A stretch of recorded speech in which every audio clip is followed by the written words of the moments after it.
В зимнее время в почве комнатных цветов, а также рассады, появляются различные вредители. Цветоводы обычно их называют простым общим словом мошки.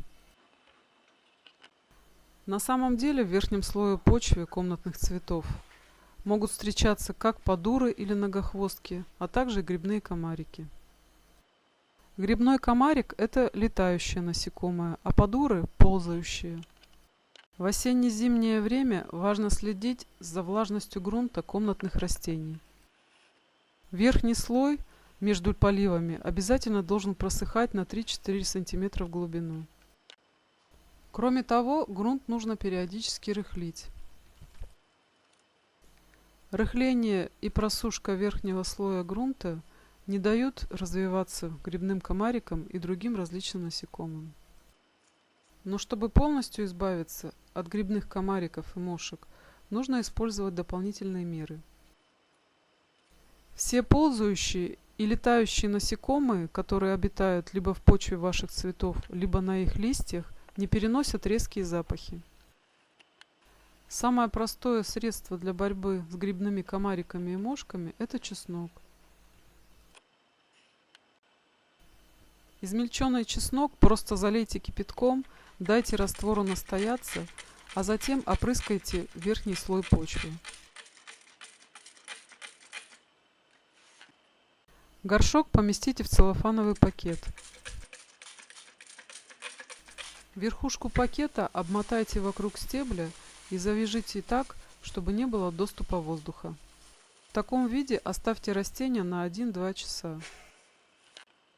Грибные комарики и мошки погибнут, но не погибнут их личинки, которые остаются в почве. Чтобы избавиться от личинок, нужно пролить верхний слой почвы таким же чесночным настоем, но концентрация должна быть гораздо слабее.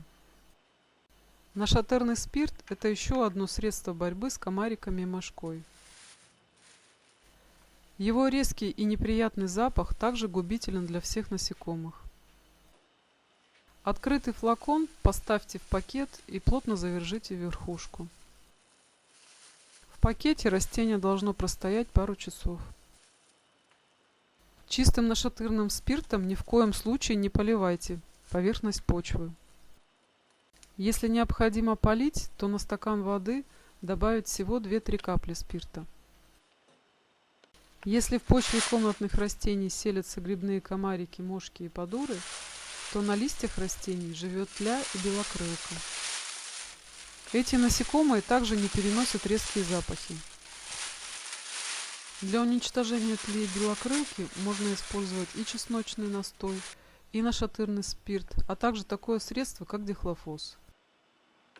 Чтобы резкий запах дихлофоса не беспокоил лично вас, выберите средство с запахом лаванды. Поместите растение в целлофановый пакет целиком, завяжите его наверху и оставьте небольшое отверстие. Через это отверстие нужно будет распылить дихлофос. Но распылять надо так, чтобы химикат не попал на листья.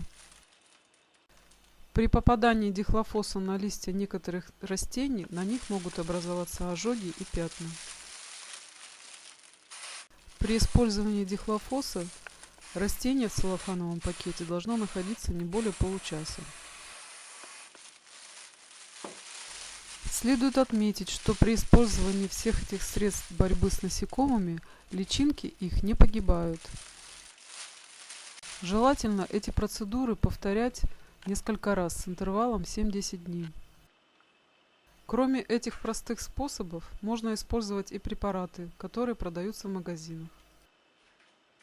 С их помощью также можно избавиться от мошки, грибных комариков, тли, белокрылки и других вредителей.